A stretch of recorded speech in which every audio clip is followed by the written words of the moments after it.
Bismillahirrahmanirrahim. Assalamualaikum warahmatullahi wabarakatuh.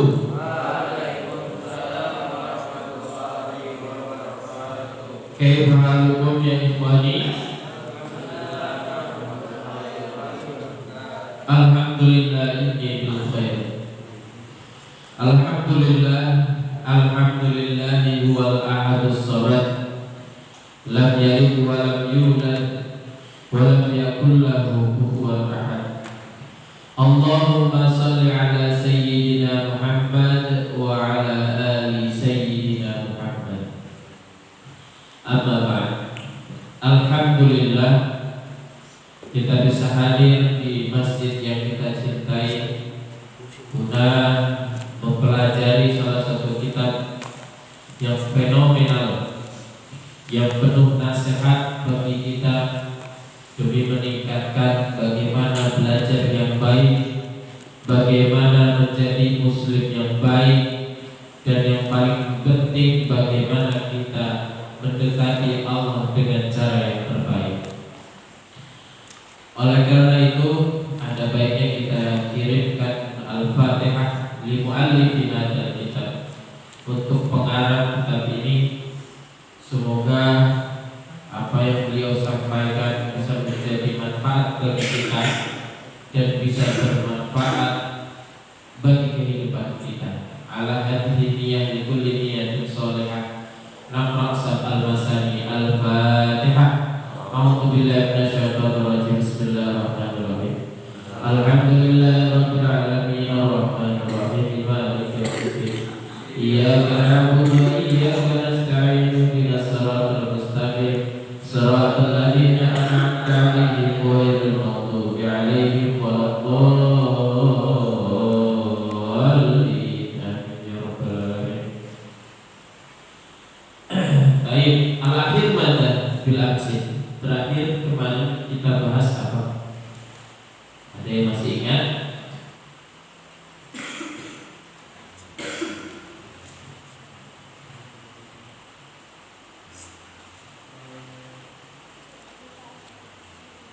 Terakhir tentang apa?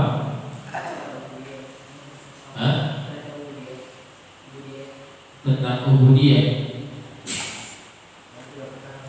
Oh, 3 perkara bagaimana kita menghambakan diri ya kepada Allah. Baik, selanjutnya wa sa'altani 'anit tawakkal. Dan kamu bertanya tentang makna tawakal. Wa huwa an tastahkima i'tiqadaka billahi.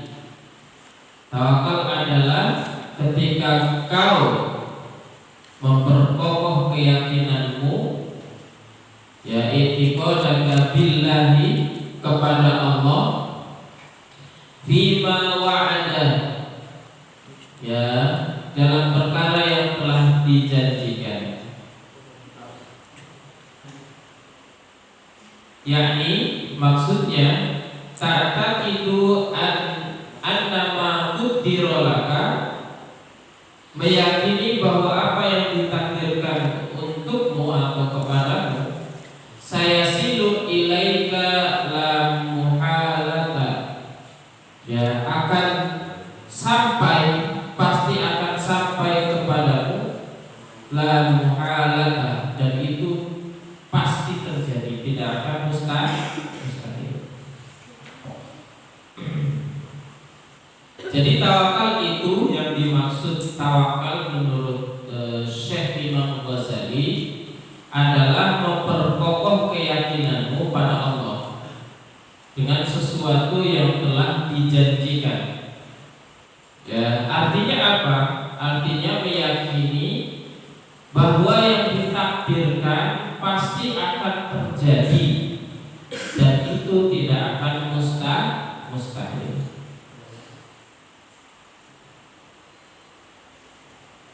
Apa itu tawakal buat Imam Ghazali? Memperkokoh keyakinan kepada Allah dalam perkara yang telah dijanjikan. Artinya takdir itu pasti terjadi. Setiap diri kita itu sudah ditakdirkan oleh Allah akan hidup bagaimana, akan dapat rizkinya bagaimana, akan punya istrinya bagaimana, akan punya anak-anaknya bagaimana, akan punya kehidupan yang bagaimana, bahkan matinya kita itu sudah ditakdirkan oleh Allah. Hanya saja ulama-ulama ini berdebat, apakah takdir itu pasti terjadi dan tidak bisa dirubah? Ya kan? Ulama itu berdebat. Ada yang mengatakan itu tidak mungkin bisa dirubah. Ada yang mengatakan bisa, takdir itu bisa dirubah. Karena di sisi lain Allah memiliki sifat iradah, kemauan atau kehendak. Jadi dengan Allah memiliki iradah dan kehendak, maka takdir yang sudah digariskan di Lauhul Mahfuz, kalau Allah menghendaki pasti bisa berubah. Karena Allah memiliki iradah, akhirnya setiap diri kita itu memiliki satu hal yang bisa merubah takdir. Apa itu? Doa. Doa silahul mukmin. Bahwa doa itu adalah senjatanya orang yang mukmin. Maka catatan apapun yang sudah ditakdirkan Allah, manakala kita pengen berubah menjadi baik, maka silakan perbanyak doa. Dengan perbanyak doa, Allah akhirnya yang memiliki kehendak dan iradah kemauan, akhirnya merubah jalur kehidupan kalian. Yang awalnya naudzubillah, mohon maaf, bisa jadi naudzubillah kita suul khotimah gara-gara kita berdoa, akhirnya dirubah oleh Allah menjadi husnul khotimah.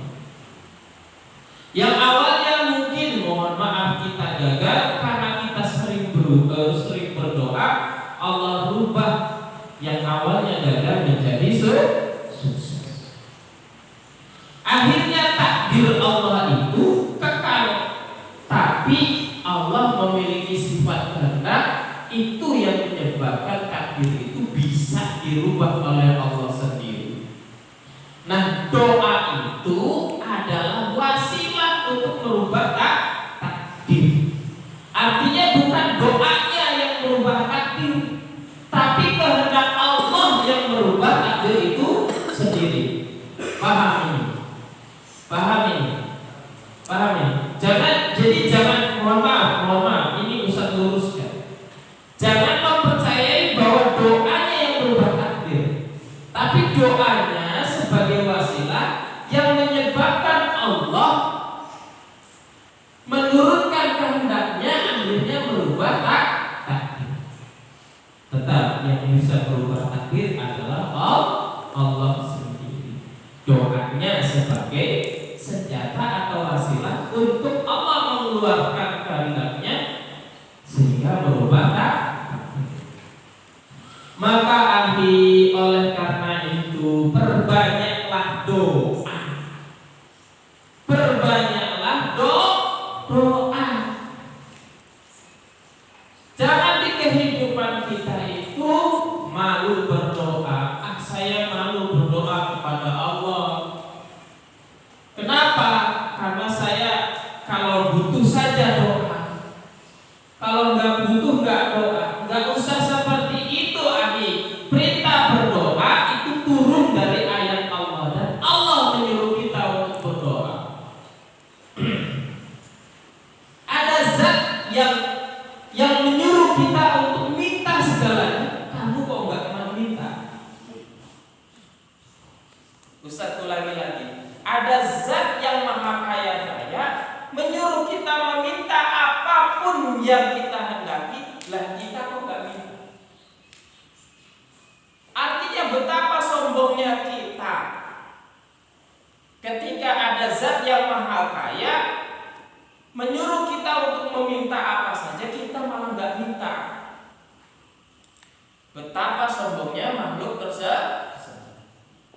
Paham ya? Betapa sombongnya makhluk tersebut. Maka sudah minta saja. Saat apakah minta itu harus pakai doa bahasa Arab? Tidak. Tidak. Jadi kalau kamu punya hajat, kebutuhan apapun itu, kamu doa. Sisipkan doa pakai bahasa Indonesia, tidak apa-apa, silakan. Setelah imam baca doa, kamu tambahin sedikit, ya Allah, saya punya kebutuhan sedikit ini, boleh dong saya tambah. Ya Allah, saya pengen tahun ini ke dokter, ya Allah. Ya Allah, saya pengen tahun ini saya bisa ke dokter pusat, bisa belajar di sana dan bisa belajar. Setelah itu saya pengen keluar negeri. Sisipkan hal-hal yang seperti itu. Benar kan? Jangan malu untuk berdoa. Kemudian selanjutnya, wa in istahada kullu man fil alami ala sarfihi,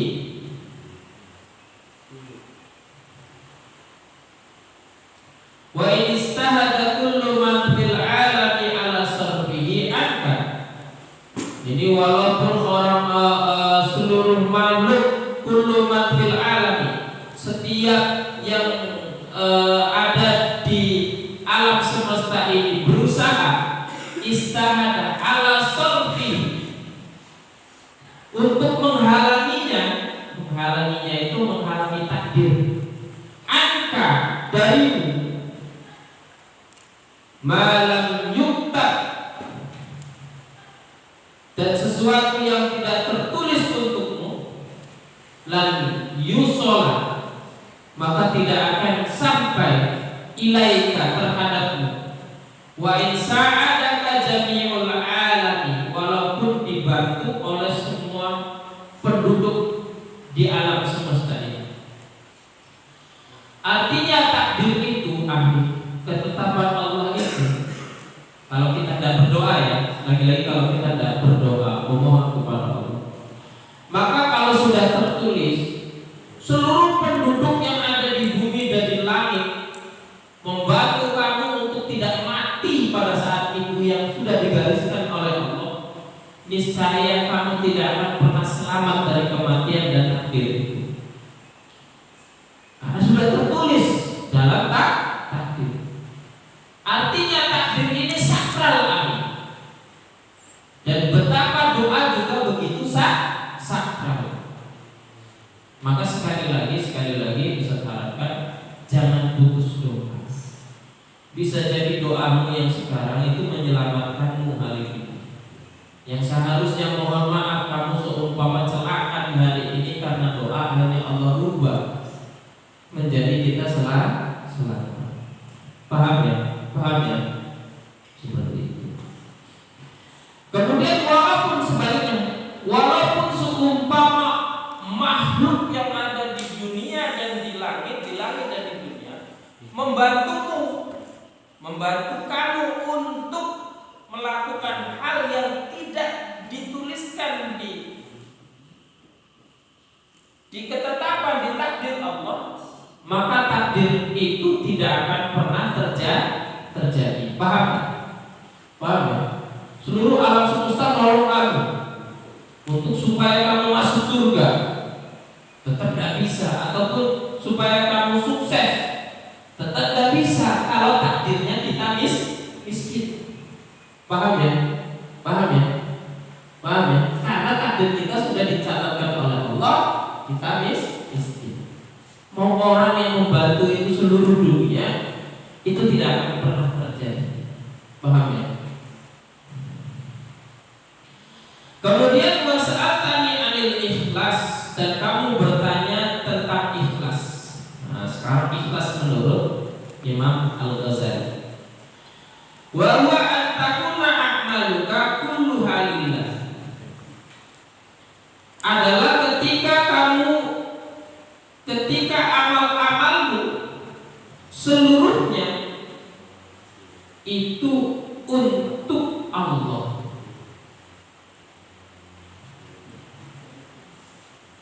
Bisa ulangi, semua amal-amalmu, ya kan, itu untuk Allah. Wala yartahu qalbuka, dan hatimu tidak senang bimahamidin nas, dengan pujian-pujian manusia. Wala tubali, dan tidak memperdulikan bimadammatihim, dengan ejekan-ejekan mereka. Nah, ini ikhlas.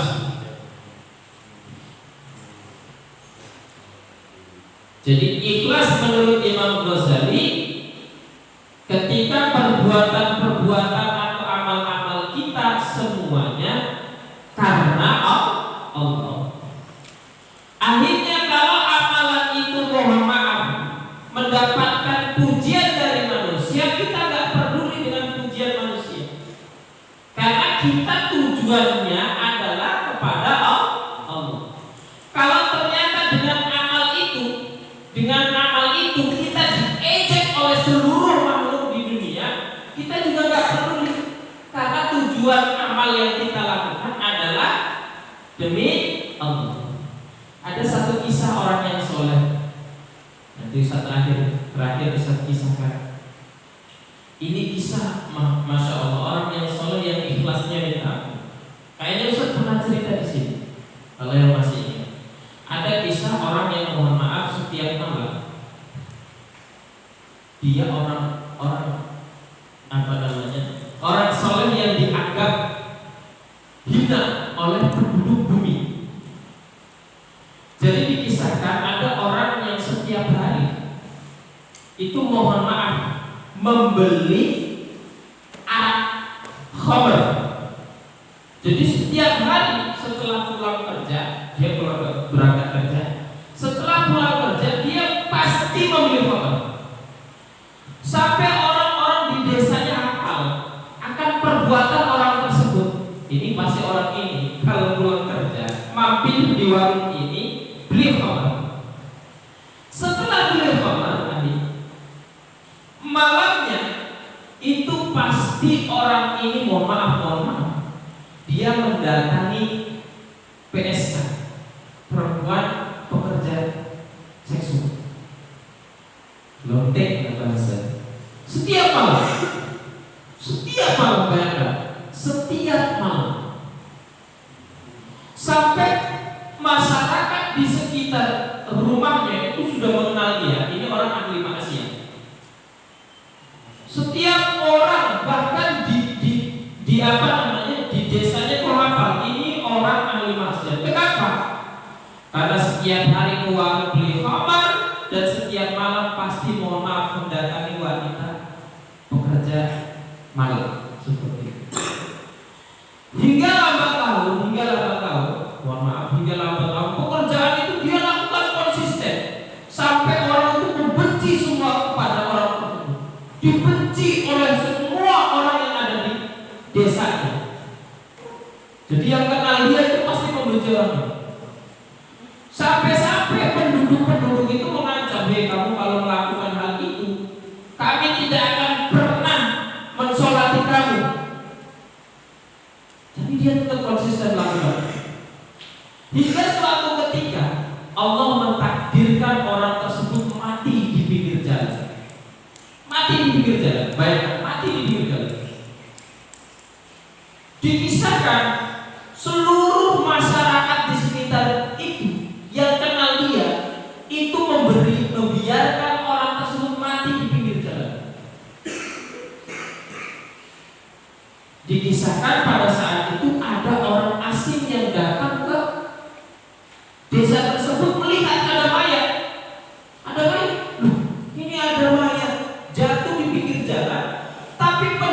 desanya itu membiarkan mayat tersebut. Padahal dalam Islam jelas mengurusi jenazah hukumnya fardu kifayah. Fardu kifayah itu kalau suatu tempat tidak melaksanakan kewajiban itu, tidak ada yang mewakili, maka seluruh wilayah tersebut mendapatkan dosa. Tapi kalau ada satu atau dua orang saja melaksanakan fardu kewajiban tadi, maka gugurlah dosa seluruh wilayah. Aneh kata orang tersebut, ini kok aneh, ada mayat jatuh dibiarkan saja. Akhirnya tanya, wahai bulan, wahai tuanku, kenapa ada mayat Anda diam saja? Kata orang tersebut, dia orang fasik, orang rusak, orang ahli maksiat, setiap hari minum khamar, setiap hari main perempuan. Tanya lagi yang lain, bulan, kenapa Anda membiarkan mayat itu? Itu orang rusak, setiap hari minum khamar, setiap hari main perempuan. Sudah berkali-kali orang tersebut menanyakan dan jawabannya sama. Akhirnya orang tersebut karena merasa dia muslim punya kewajiban untuk mengurusi jenazah, akhirnya dia tanya kepada orang lain, mohon maaf tuanku, apakah Anda tahu rumahnya orang tersebut yang kata Anda dia adalah orang yang rusak, tiap hari minum minuman, tiap hari main perempuan? Oh iya, rumahnya di sebelah sana. Dibawalah oleh orang tersebut bersama temannya. Dibawa, datanglah ke rumahnya. Ketika datang ke rumahnya, dia kaget bertemu istrinya. Istrinya langsung menangis. Dia lebih kaget. Padahal kata penduduknya dia adalah orang yang suka minum arak, plus dia suka main perempuan. Tapi istrinya nangis. Kan aneh. Kok perempuannya apakah begitu mencintai kepada laki-laki tersebut, atau ada apa? Akhirnya ditanya, wahai fulanah, wahai nyonya, ya kan? Apakah ini benar suamimu? Betul, wahai tuanku, dia adalah suamiku. Apakah benar laki-laki tersebut orang yang fasik, yang selalu mabuk-mabukan dan selalu main perempuan? Kata dia memang setiap hari beli air. Tapi tuanku, tahukah Anda, setiap dia beli arak, dia datang ke rumahnya dan kemudian dia buang arak itu ke WC, atau kalau kita sebutnya WC sekarang, tempat apa namanya, WC kamar mandi. Kemudian setelah itu dia keluar, dia mengatakan, alhamdulillah, pada hari ini aku telah mencegah pemuda-pemuda untuk mabuk-mabukan. Kemudian setelah malam dia pasti mendatangi perempuan dan membayar kepada perempuan tersebut. Setelah membayar, dia menutup pintunya dan dia pulang dan dia mengatakan, alhamdulillah, hari ini aku mencegah orang untuk berbuat maksiat. Aku, istrinya, bersaksi bahwa dia adalah orang yang soleh dan orang yang ikhlas, mengerjakan amalnya hanya untuk Allah semata. Sampai suatu ketika aku mengatakan kepada suamiku, wahai suamimu, yang kau lakukan ini suatu saat tidak akan pernah mendapatkan izin dari masyarakat. Suatu saat masyarakat akan mencemoohmu, akan mencaci makimu, dan bisa jadi jasadmu tidak akan diurusi oleh semua makhluk, oleh semua masyarakat. Tapi jawaban suamiku sangat dahsyat. Ketika ditanya demikian, dia mengatakan, kalau masyarakat di sekitar rumahku, kalau penduduk tidak ada yang mau menyolatiku, suatu saat khalifah, pemimpin Islam di negara ini yang akan menyolatiku, dan ulama-ulama seluruh penduduk ini yang akan menyolatiku. Kata istrinya seperti itu. Dan tahu, laki-laki yang tadi datang seraya ketika mendengar perkataan istrinya, seketika itu dia mengatakan, wahai nyonya, sesungguhnya itu terjadi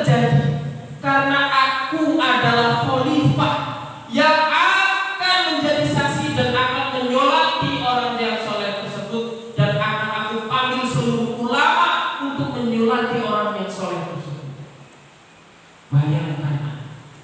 Bayangkan, Allah mentakdirkan lain ketika mata orang masyarakat memandang buruk terhadap orang tersebut. Allah kirimkan khalifah untuk datang dan mengurusi jenazahnya dan memuliakan orang tersebut. Sekarang kalian bisa gak seikhlas itu? Bisa gak seikhlas itu? Beramal, bersembunyi-sembunyi, tujuannya demi Allah, dia dicaci maki oleh masyarakat sekitarnya. Namun dengan keikhlasannya dan keyakinannya, dia konsisten sampai akhir hayatnya. Dan Masya Allah, Allah mentakdirkan dia disolati oleh khalifah dan oleh orang ulama dan oleh ulama-ulama di negara tersebut karena kesolehan. Itulah makna ikhlas. Maka kalau kalian yakin bahwa itu baik, kalian tidak boleh peduli dengan omongan orang lain. Kalaupun itu baik menurut manusia, kalian jangan gila dipuji. Kalau dihina, jangan berkecil hati karena dihina. Paham ya?